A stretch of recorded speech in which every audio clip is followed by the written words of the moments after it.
तो यह सांसारिक माया इतना हावी रहता है कि हम अपने उस आराध्य देव परमात्मा से कट जाते हैं। कहा गया है ना कि मेरा भूल जाना तेरा ना भूलाना। मनुष्य का यह स्वभाव है कि हम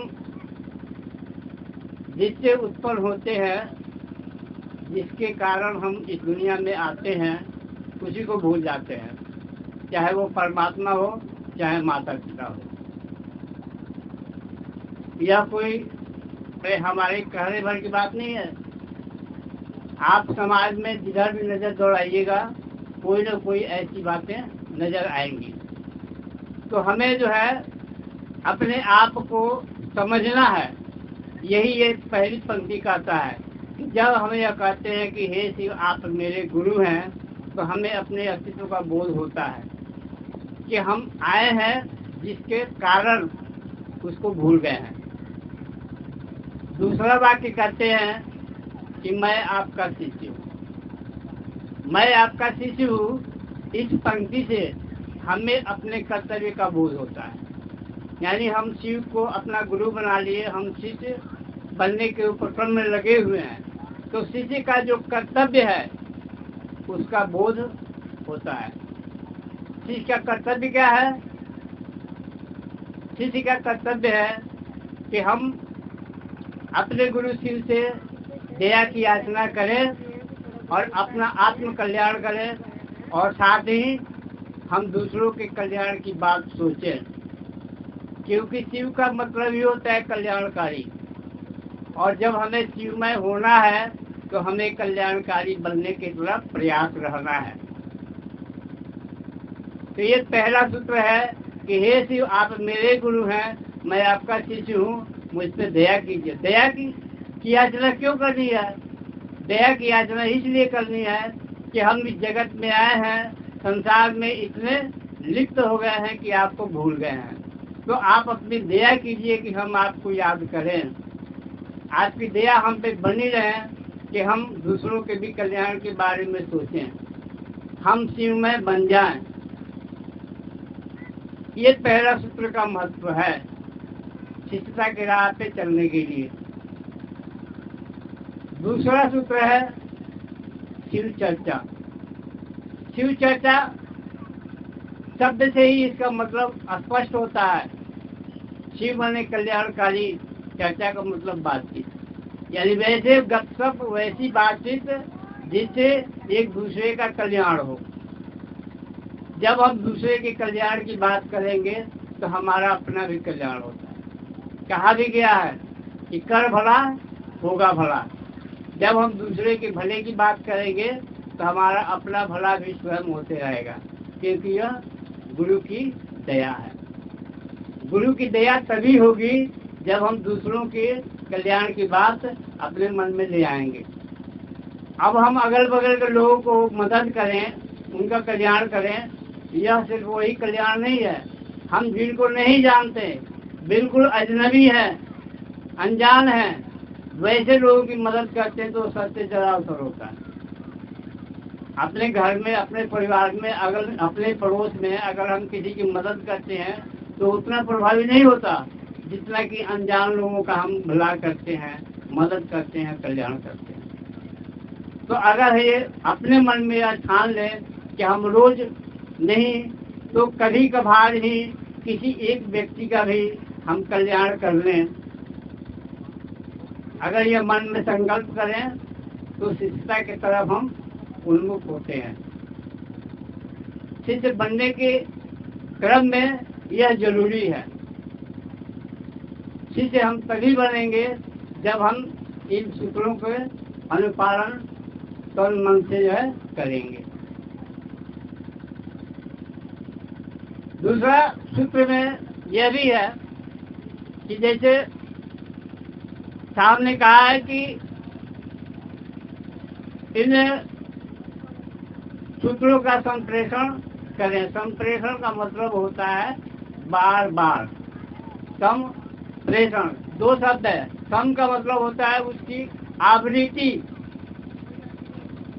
प्रेशर का मतलब भेजना, अपनी जो है दया याचना को जो है संप्रेषित करने की बात कही गई है कि बार बार एक बार करने से नहीं, कहने का मतलब कि 24 घंटा में एक बार भगवान का नाम ले लिया, वो नहीं है। वो मन में निरंतर चलते रहे, गाहे बगाहे जब भी संसारिकता से हटता है मन, तो अपने गुरु के प्रति नमन करे, मन को मन ही मन अपने गुरु को नमन करे। तीसरा सूत्र है नमः शिवाय से प्रणाम करना। नमः शिवाय से प्रणाम करने का भी बहुत महत्व है व्यक्ति के जीवन के लिए।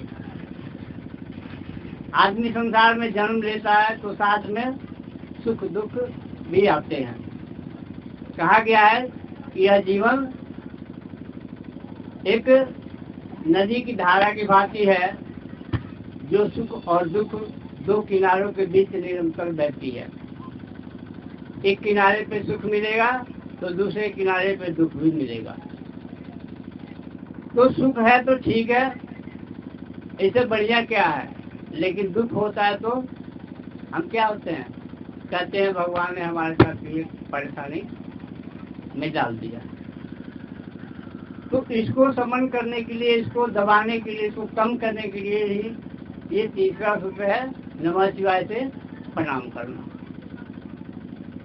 जब हम नमः शिवाय 24 घंटा में कभी भी कर सकते हैं, इसीलिए कोई नियम कोई पाबंदी नहीं है कि इसी समय करेंगे या इस परिस्थिति में करेंगे, शुद्ध रहेंगे तभी करेंगे और शुद्ध रहेंगे तो नहीं करेंगे, ऐसी कोई व्यवधान नहीं दिया गया है, कोई प्रावधान इसमें नहीं दिया गया है कि आप ऐसे ही करेंगे। आप जिस हाल में हैं, जैसे भी हैं, जहाँ भी है, रास्ता चल रहे हैं, बैठे हुए हैं, अकेले बैठे हुए हैं, तब भी जो है भीड़ में बैठे हुए हैं, तब भी बातें कर रहे हैं, मन जो है कहीं और है, अपने गुरु को नमन कर रहा है। अब कहेंगे कि जब दूसरा काम कर रहे हैं तो कैसे नमन करेगा। तो आप यही सोचिए कि आप घर में बैठे हुए हैं, कोई काम कर रहे हैं, लेकिन मन जो है चला गया कहीं सैर करने, कहीं जो है मेले में चला गया, कहीं किसी समारोह में चला गया। ऐसा होता है या नहीं होता? सबके साथ होता है। आप अभी भी आप अनुभव कीजिए कि आप इस कमरे में बैठे हुए हैं, लेकिन मन घर पे गया है कि नहीं गया है। मन जो है घर पे होगा, जब आप दौड़ाइएगा मन को घर पे कि घर की स्थिति कैसी, हम तो छोड़ के आए इस दशा में, वो कैसे दशा में होगा, लड़का यहाँ पे है, लड़का वो क्या कर रहा होगा। ऐसा होता है, यह कोई कहने वाली बात नहीं है, समझने वाली बात है। ठीक वैसे ही चाहे हम कुछ भी करते रहें, अगर हम मन अपने गुरु के प्रति झुकाएंगे तो मन में गुरु हमारे याद आएंगे। तो ये है 24 घंटा में कभी भी नमः शिवाय करने का। एक होता है कि कष्ट परेशानियों से निजात पाने के लिए साहब ने कहा है कि रुद्राक्ष का एक माला कम से कम 24 घंटे में एक बार कीजिए। रुद्राक्ष माला जो है होता है ना, उसमें 108 दाने का माला होता है।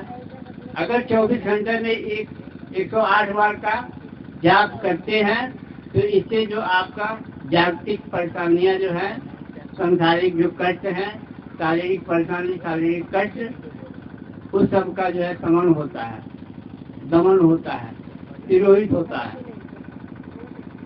शमन दमन तिरोहित का मतलब ये होता है कि वो खत्म नहीं होता, वो आएगा। आपके जीवन में जो भी है, कहा गया ना, ब्रह्मा ने जो लिख दिया है, आपने जो कर्म किया उसको भोगना है, वो खत्म नहीं होगा। हाँ, ये है कि जब हम 108 दाने का माला करेंगे, नमः शिवाय का प्रणाम करेंगे, तो उस कष्टों का जो है निवारण हो जाएगा, यानी दब जाएगा, आके चला जाएगा, आपको प्रभावित नहीं करेगा। अगर बहुत ज्यादा मान लीजिए किसी घटना में आपकी मृत्यु हो जानी है, लेकिन आप अगर माला का जाप करते हैं तो घटना होगी, लेकिन आपकी मृत्यु नहीं होगी, जबकि होनी थी। मैंने ब्रह्मा ने लिख दिया, विधाता ने लिख दिया कि आपकी इस घटना में मृत्यु हो जानी है, लेकिन जब आपने शिव को गुरु मान लिया और नमः शिवाय का जाप एक माला रोज करते हैं नियम से, और नियम से ये काम करने का मतलब ये नहीं कि साथ ने नियम लगा दिया, आप अपने सुविधा के अनुसार नियम बना सकते हैं। अब मान लीजिए कोई माला जो है शाम को करता है, कोई आदमी सोने के पहले करता है, कोई सुबह उठने के बाद करता है, या कोई सब कुछ नहा धोने के बाद करता है। तो आप जैसा नियम बनाएंगे उसके अनुसार आप कर रहे हैं, वो नियम की बात नहीं कर रहा हूँ। साहब ने कोई नियम नहीं दिया है।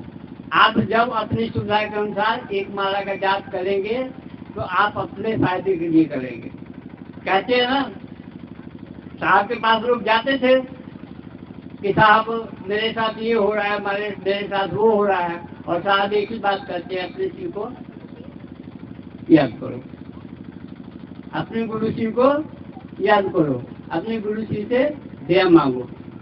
याद करने का मतलब दया मांगना।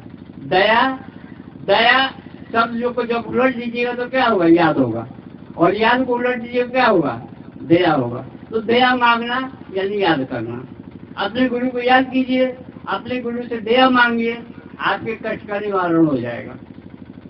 साहब और कुछ नहीं करते थे, कोई परेशानी लेके जाता, कहते आप ऐसे कीजिए, आप गुरु को याद कीजिए, आप अपने गुरु से दया मांगिए, आपके कष्ट का निवारण हो जाएगा। वो होता नहीं था।